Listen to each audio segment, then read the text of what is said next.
오늘 설교 본문을 말씀드리고 함께 읽어보는 시간을 가져와 볼 텐데요. 오늘 설교 본문은 요한복음 1장 9절부터 14절이 되겠습니다. 다 같이 요한복음 1장 9절에서 14절을 함께 읽어보겠습니다.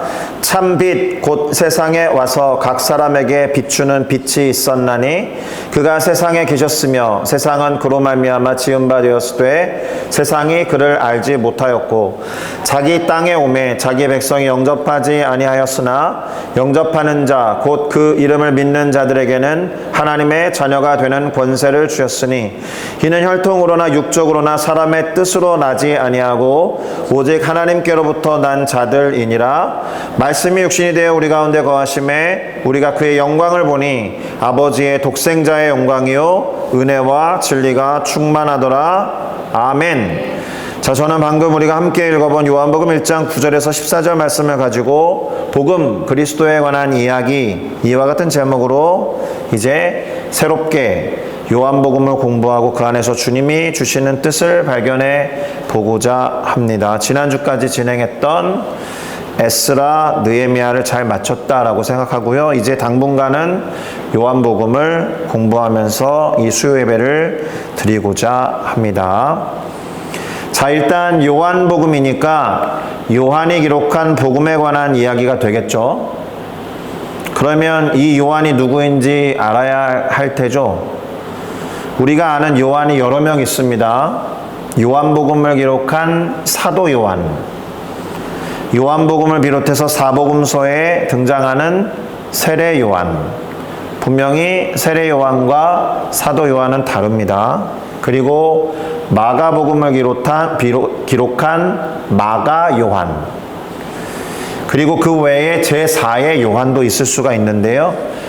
요한계시록을 쓴 사람을 사도 요한으로 보느냐 아니면 제4의 다른 요한으로 보느냐라는 말들이 있을 정도로 요한이 좀 많이 나오죠. 우리나라로 치면 김씨, 박씨 같이 많이 사용되는 이름이어서 그런 경우라고도 할 수 있겠습니다. 어쨌든 요한복음은 예수님의 12제자 중에 하나인 사도 요한이 쓴 복음서라는 걸 기억하시면 됩니다. 그 사람이 기록한 그리스도에 관한 이야기가 요한복음이다 라고 할 수 있는 거죠.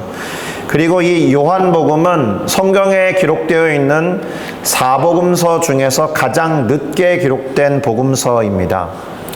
AD 90년에서 95년 사이에 기록된 것으로 보니까 예수님이 실제로 사역하던 때로부터 60년 이상 지난 시점에 기록된 거예요. 그리고 중요한 것은 마태, 마가, 누가복음이 기록된 뒤에 쓰여졌기 때문에 관점이 다를 수 있습니다. 그래서 앞에 세 복음서를 관점이 비슷하고 같다라고 해서 공관복음이라고 불러요. 마태, 마가, 누가복음을 공통된 관점으로 기록됐다 해서 공관복음이라고 부르지만 요한복음은 그 세 개랑 관점이 달라서 제4의 복음서라고 부르기도 합니다. 자, 그러면 이 요한은 다른 복음서의 존재를 알았겠죠. 다른 복음서가 길게는 이 요한복음보다 35년 먼저 기록됐거든요. 그러니까 마태, 마가, 누가가 쓴 복음서의 존재를 알았을 것이고 그것에 대해서 접하거나 읽었거나 또는 참고해서 앞에 나와 있었던 공관복음서를 참고해서 요한복음을 기록했을 수도 있습니다. 뭐 예를 들면 이런 거 아닙니까? 나는 똑같은 얘기를 좀 다르게 써볼 거야. 내 방식으로. 그리고 내가 기억하기로는 이런 것인데 우리 동료들은 이렇게 기록했구나. 이렇게 참고했을 수 있죠. 그러니까 어떤 경우에는 요한복음에만 기록된 것이 있고 어떤 경우에는 요한복음에 없는 것이 있다라는 겁니다. 특색이라고 한다면 표면적으로는 예수님이 하신 말씀이 가장 많이 기록된 복음서입니다. 그래서 한국어 성경에 보면 다른 색깔로 구별해서 예수님이 말씀하신 내가 이르노니라고 하고 따옴표 안에 들어가는 거를 빨강색 글씨로 적어 놓은 경우가 있죠. 그래서 요한복음에 보면은 빨강색 글씨가 가장 많아요. 자, 그러면 요한복음의 첫 구절을 먼저 좀 살펴보겠습니다. 요한복음 1장 1절에서 5절인데요. 제가 읽어보겠습니다. 태초에 말씀이 계시니라. 이 말씀이 하나님과 함께 계셨으니 이 말씀은 곧 하나님이시니라. 그가 태초에 하나님과 함께 계셨고 만물이 그로 말미암아 지은 바 되었으니 지은 것이 하나도 그가 없이는 된 것이 없느니라. 그 안에 생명이 있었으니 이 생명은 사람들의 빛이라.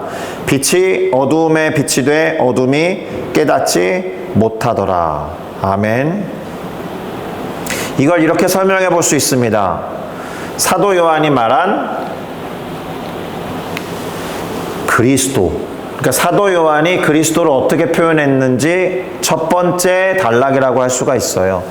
그분은 말씀이시다. 말씀이신 그리스도라는 것이고요. 두 번째, 원래부터 하나님과 함께 계셨다. 이게 왜 중요할까요? 그리스도는 창조되지 않았다라는 뜻이어서 그렇습니다. 하나님을 스스로 계신 분이라고 말할 때 그리스도도 그 독생자라는 표현 나오는데 그 독생자가 홀로 생겨난 이런 뜻일 수 있거든요. 원래부터 하나님과 함께 계셨다. 세 번째, 그렇기 때문에 창조 사역에 동참하셨다. 물론 창세기에 성자 예수님의 발자취는 나와 있지 않습니다만 함께 동역하셨다라고 봅니다. 네 번째, 그분은 생명의 근원이시다. 다섯 번째, 그분은 빛이시다. 이렇게 말합니다. 그런데 네 번째, 다섯 번째는 대단히 추상적이잖아요. 생명의 근원이시다, 빛이시다. 그래서 요한복음은 약간 철학적이기도 합니다. 요한이 예수님의 말씀을 가장 많이 기억해서 기록한 것처럼 보이는데 그러다 보니까 이 사람의 세계관 자체가, 이 사람의 성향 자체가 말을 곱씹기도 하고 추상화시켜가지고 기억하는 방식을 택한 것 같아요. 그래서 철학적인 용어가 제법 많이 나옵니다. 그 중에 몇 가지는 이렇게 말하지 않으면 그리스도가 아니다라는 식으로 해석될 만한 진리입니다. 원래부터 하나님과 함께 계셨다. 그래서 창조 사역에 동참하셨다라고 하지 않으면 그리스도는 신이 아닌 거죠. 맞습니까? 그러니까 그리스도가 신이려면 이럴 수밖에 없다라는 것에 근거해서 기록했을 수도 있습니다. 또는 그리스도의 말씀을 기억해보고 생각해보니까 그리스도는 그게 맞구나. 이렇게 역으로 올라갔을 수도 있습니다. 그리스도의 정체성 자체가 그분의 속성이 되는 경우로 기록한 거예요. 일단 요한복음을 기록하면서 사도 요한이 정리한 그리스도는 이런 존재다라는 게 첫 5구절에 이렇게 나와 있습니다. 그러면 질문이 떠오르지 않습니까? 사도 요한은 어떻게 그리스도를 이렇게 표현할 수 있었을까? 그는 어떻게 그리스도에 대한 지식을 얻었을까? 오랜 시간 함께 했기 때문에 그렇죠. 그리스도의 말씀을 다른 제자들보다도 상대적으로 주의 깊게 들었던 사람입니다. 그리고 행하시는 기적을 직접적으로 눈으로 보았고 체험하면서 사실로 확인한 사람입니다. 그러니까 이렇게 기록할 수 있었던 거죠. 그리고 주의 사랑하는 제자라고 자기를 표현하거든요. 그리고 십자가 밑에까지 따라간 몇 안 되는 제자 중에 한 명입니다. 이 사람은 예수님과 최대한 가까이 있고자 노력했고 예수님의 품을 대단히 사모했었던 사람입니다. 그래서 이렇게 표현할 수 있었다. 한마디로 그만큼 그리스도와 동행했던 사람이다. 자, 그런 이 사도 요한이 신기하게도 자신과 이름이 똑같은 세례 요한에 대해서 말합니다. 사도 요한이 세례 요한을 말한다. 예수님에 대해서 이야기함에 있어서 빼먹지 말아야 될 사람이 세례 요한이에요. 요한복음 1장 6절에서 8절을 통해 사도 요한은 세례 요한에 대해서 어떻게 말했는지 한번 볼까요? 제가 읽어보겠습니다. 하나님께로부터 보내심을 받은 사람이 있으니 그의 이름은 요한이라. 그가 증언하러 왔으니 곧 빛에 대하여 증언하고 모든 사람이 자기로 말미암아 그 빛을 믿게 하려 함이라. 그는 이 빛이 아니요 이 빛에 대하여 증언하러 온 자라. 이렇게 세례 요한을 소개합니다. 하나님으로부터 보냄을 받았다. 누군가를 증언하도록, 빛에 대해서 증언하도록. 그리고 모든 사람이 내가 하는 증언, 이 세례 요한이 하는 증언을 통해 그 빛을 믿게 하려고 왔다. 그러나 세례 요한 자신이 빛은 아니다. 그는 그저 빛에 대해서 증언하러 온 자다라고 사도 요한이 세례 요한을 그렇게 묘사했습니다. 그런데 흥미로운 것은 뭐냐 하면 사도 요한이 세례 요한을 묘사할 때 그리스도를 어떻게 표현했느냐? 빛으로 표현했다라는 거예요. 빛으로. 자, 이어서 사도 요한이 다시 한번 그리스도에 대해서 두 번째로 언급한 단락이 이어지는데 그게 오늘 설교 본문이었습니다. 요한복음 1장 9절에서 14절인데 제가 한 번 더 읽어드릴 텐데 아까 요한복음 1장 1절부터 5절을 읽어서 그걸 제가 사도 요한이 말한 그리스도 첫 번째라고 이렇게 요약했듯이 한번 여러분들이 생각해 보시기를 바랍니다. 제가 읽겠습니다. 참 빛 곧 세상에 와서 각 사람에게 비추는 빛이 있었나니 그가 세상에 계셨으며 세상은 그로 말미암아 지은 바 되었으되 세상이 그를 알지 못하였고 자기 땅에 오매 자기 백성이 영접하지 아니하였으나 영접하는 자 곧 그 이름을 믿는 자들에게는 하나님의 자녀가 되는 권세를 주셨으니 이는 혈통으로나 육정으로나 사람의 뜻으로 나지 아니하고 오직 하나님께로부터 난 자들이니라. 말씀이 육신이 되어 우리 가운데 거하심에 우리가 그의 영광을 보니 아버지의 독생자의 영광이요 은혜와 진리가 충만하더라. 아멘. 어떻게 요약할 수 있습니까? 그리스도는 참 빛이시다. 그리스도는 세상을 창조하신 분이시다. 그러나 안타깝게도 세상이 그를 몰랐다. 자기 땅에 오셨지만 자기 땅에 있는 백성들이 영접하지 않았다. 그리고 그리스도는 하나님의 자녀가 되는 권세를 주실 수 있는 분이시다. 말씀이라는 것이 육신이 되어 나타난 분이시다. 영광, 특별히 독생자의 영광을 가지신 분이시다. 그러니까 그분은 독생자이시다. 은혜와 진리가 충만하신 분이시다. 이렇게 요약이 되는 거예요. 사도 요한은 그리스도를 그렇게 표현했다. 다소 추상적이기는 하지만 성경의 구절을 읽고 이해를 하고 자신의 언어로 표현할 수 있으면 성경 읽기는 즐거워질 겁니다. 특별히 대단히 유명한 구절이 나오죠. 영접하는 자 곧 그 이름을 믿는 자들에게는 하나님의 자녀가 되는 권세를 주셨다라고 했는데 그렇게 영접하는 자들은 혈통으로나 육정으로나 사람의 뜻으로 되는 것이 아니라 오직 하나님께로부터 난 자들이다라는 것을 기억해야 합니다. 우리가 그리스도를 영접하고 그 이름을 믿는다라는 것이 우리들의 결정과 우리들의 선택으로 된 것처럼 보이지만 그렇지 않다라는 거예요. 하나님으로부터 난 자들만이 그렇게 할 수 있다. 할렐루야. 그러니까 아무나 믿지 않거든요. 아무나 믿어지지 않는데 나는 신기하게 믿어진다. 그러면 나는 하나님으로부터 난 자구나라고 확신하셔야 합니다.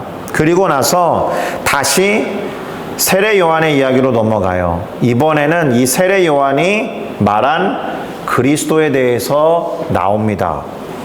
세례 요한이 요한복음 1장 15절에서 뭐라고 말하느냐? 그리스도를 자신의 뒤에 오시는 이라 라고 했는데 그분이 나중에 오시지만 나보다 앞선 것은 나보다 먼저 계셨기 때문이다. 그리고 바로 이 사람을 가리키는 것이다 라고 하면서 자신에게 세례를 받으러 나오시는 예수님을 가리켜 그리스도라고 말했다라는 겁니다. 그렇게 사도 요한은 세례 요한이 언급한 그리스도, 세례 요한보다 나중에 오시는 분이지만 세례 요한보다 앞선 분이다. 이렇게 묘사했던 세례 요한의 그리스도를 말한 다음에 또다시 세 번째로 자기 자신이 그리스도에 대해서 이렇게 말한다라는 거예요.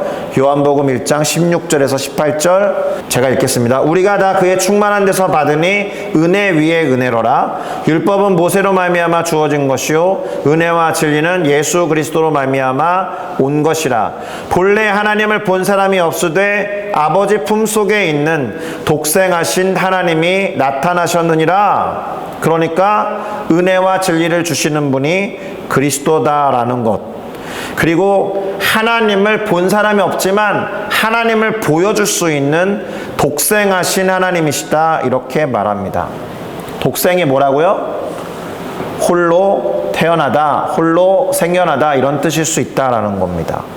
스스로 생겨난, 스스로 있을 수 있는, 이렇게 번역이 되는 단어다라는 겁니다. 그냥 읽어나가도 되겠지만 사도 요한이 자신이 생각한, 자신이 경험한, 그래서 정리한 이 사람의 인생 말년에 기록한 복음서거든요. 그래서 다른 복음서와 다른 방식으로 그리스도에 대해서 정리한 것이기 때문에 그 깊이가 좀 남다르다, 이렇게 보시면 될 것 같습니다. 자신이 생각한 그리스도를 지금 세 차례 말했고, 세례 요한을 소개한 다음에 세례 요한이 묘사한 그리스도를 말했는데, 또다시 세례 요한이 그리스도를 뭐라고 표현했는지 두 번째로 이야기합니다. 우선 자신은 물로 세례를 베풀겠지만 내 뒤에 오시는 그분은 내가 그분의 신발끝을 풀기도 감당하지 못하겠다라고 말합니다. 그분의 발끝도 따라가지 못한다라는 뜻이죠. 갑자기 세례 이야기를 꺼낸 것은 바리새인들을 비롯한 당시 지도층들이 세례 요한에게 너는 도대체 무슨 권한으로 어떻게 해서 세례를 베푸는 거냐라고 물었기 때문에 그래요. 근데 그것에 대해서 질문을 피해가면서 엉뚱한 대답을 하는 것 같지만 세례 요한의 눈에는 예수님이 중요했기 때문에 그 질문에 대해서도 예수님에 대한 대답으로 바꿔버린 겁니다. 그리고 또 말해요. 이 세례 요한이 그리스도에 대해서 말한 세 번째 이야기, 그것은 이것입니다. 이튿날 요한이 예수께서 자기에게 나아오심을 보고 이르되 보라, 세상 죄를 지고 가는 하나님의 어린 양이로다. 내가 전에 말하기를 내 뒤에 오는 사람이 있는데 나보다 앞선 것은 그가 나보다 먼저 계심이라 한 것이 이 사람을 가리키는 것이다. 나도 그를 알지 못하였으나 내게 와서 물로 세례를 베푸는 것은 그를 이스라엘에게 나타내려 함이라 하니라. 그러니까 세례 요한이 말한 그리스도의 상, 이미지 세 번째는 세상 죄를 지고 가는 하나님의 어린 양이다라는 것이고, 먼저 말했던 것을 한 번 더 반복하잖아요. 내가 전에 말한 적 있지. 내 뒤에 오는 이가 있는데 그가 나보다 앞서 계신 이유는 그가 나보다 먼저 계셨기 때문인데 바로 그분이야. 지금 오는 저분이야. 그리고 한 번 더 세상이 그를 알아차리지 못한다라는 의미에서 나도 그 사람을 알아차리지 못하였지만 내가 이렇게 물로 세례를 베푸는 유일한 이유는 그를 이스라엘에게 나타내려 함이다 라고 이제 대답하는 거예요. 당신이 왜 세례를 주는 겁니까? 라고 물었던 사람들에게 내가 세례를 베푸는 이유는 지금 오시는 저분 있지, 저분을 이스라엘에게 나타내려고 하는 거야 라고 하루 늦게 대답한 겁니다. 무슨 이유로, 무슨 권한으로, 뭐 때문에 세례를 베푸는지에 대한 질문에 대해서 내 뒤에 오시는 그리스도를 이스라엘에게 나타내려고 하는 것이다 라고 답했다. 그리고 마지막으로 또 하나 이어지는데요. 세례 요한이 말한 그리스도 네 번째 이야기, 성령이 비둘기같이 하늘로부터 내려와서 그리스도 위에 머물렀다라는 거예요. 또 한 번 말하기를 나도 그를 알지 못하지만 나를 보내셔서 물로 세례를 베풀라고 하신 하나님이 나에게 하신 말씀이 무엇이냐? 성령이 내려와서 누군가의 위에 머물거든 그가 성령으로 침례, 세례를 베푸는 분이구나라는 것을 알아차려라 라고 하나님으로부터 들었다는 겁니다. 그런데 예수를 보고 그가 하나님의 아들이시고 성령으로 세례를 베푸시는 분이다라는 그것을 알아차린 거예요. 그래서 그리스도라고 증언한다라고 말합니다. 그러니까 성령이 임하시는 분이시면서 동시에 성령으로 세례를 베푸시는 하나님의 아들이 그리스도다라고 마지막에 말한 겁니다. 생각보다 세례 요한이 반복해서 말하고 있는 정보들을 통해서 그리스도가 어떤 분인지 우리는 알 수 있다라는 겁니다. 그리스도를 증언하는 역할이 세례 요한의 역할이니까 그 역할을 참 충실히 잘 수행한 것처럼 보입니다. 그래서 어떻게 된 것 같습니까? 세례 요한을 따르던 제자들 중에서 세례 요한이 그리스도에 대해서 이렇게 증언하니까 2명이 먼저 예수님을 따르게 돼요. 세례 요한을 따라갔던 제자들 중 2명이 예수님에게 옮겨 탔다 이런 뜻입니다. 그 중에 한 명이 베드로의 형제였던 안드레였다. 그리고 이 안드레가 야 내가 우리 선생님 세례 요한이 소개한 그리스도를 만났어 라는 이야기를 베드로에게 해줌으로 인해서 베드로도 예수님을 따르게 된다라는 겁니다. 자연스럽게 요한복음 1장의 나머지 부분은 예수님이 제자들을 부르시는 장면이 되거든요. 이 베드로와 안드레에 이어서 누가 제자로 부름을 받느냐? 빌립이 예수님의 제자로 부름을 받아요. 그리고 그 빌립이 나다나엘에게 가서 예수님을 소개해요. 그런데 재미있는 게 있습니다. 나다나엘을 보신 예수님이 뭐라고 말씀하셨느냐? 보라, 저 나다나엘은 참으로 이스라엘 사람이구나. 그 속에 간사한 것이 하나도 없도다. 이렇게 극찬하십니다. 이 말을 들은 나다나엘이 뭐라고 말합니까? 저를 어떻게 아십니까? 그랬더니 예수님이 뭐라 그럽니까? 빌립이 너에게 가서 나를 소개하기 전부터 너가 무화과 나무 아래에 있을 때 내가 이미 보았다. 이렇게 말씀하십니다. 예수님이 먼저 나다나엘을 제자로 점 찍었는지도 모릅니다. 이미 보셨고 이미 아셨고 제자가 될 것을 염두에 두셨음을 알 수 있습니다. 이에 대한 나다나엘의 대답이 아주 중요합니다. 나다나엘이 뭐라고 했느냐? 선생님이여, 당신은 하나님의 아들이시오. 당신은 이스라엘의 임금 곧 왕이십니다. 이렇게 말해요. 우리가 잘 몰랐는데 사실 주는 그리스도시요 살아계신 하나님의 아들이십니다라고 가장 먼저 고백한 사람이 베드로인 것처럼 알고 있지만 적어도 당신은 하나님의 아들이십니다라고 초기에 부름받자마자 말한 사람은 나다나엘이라는 것도 새롭게 요한복음을 통해서 깨달을 수 있다라는 겁니다. 하나님의 아들이라는 표현이 나다나엘도 했지만 세례 요한이 말할 때도 했어요. 세례 요한이 성령이 머리 위에 임하시는 누군가를 보거든 그가 하나님의 아들이고 성령을 베풀며 성령으로 세례를 주는 그리스도인 줄을 알아라 라고 하나님의 말씀을 들었기 때문에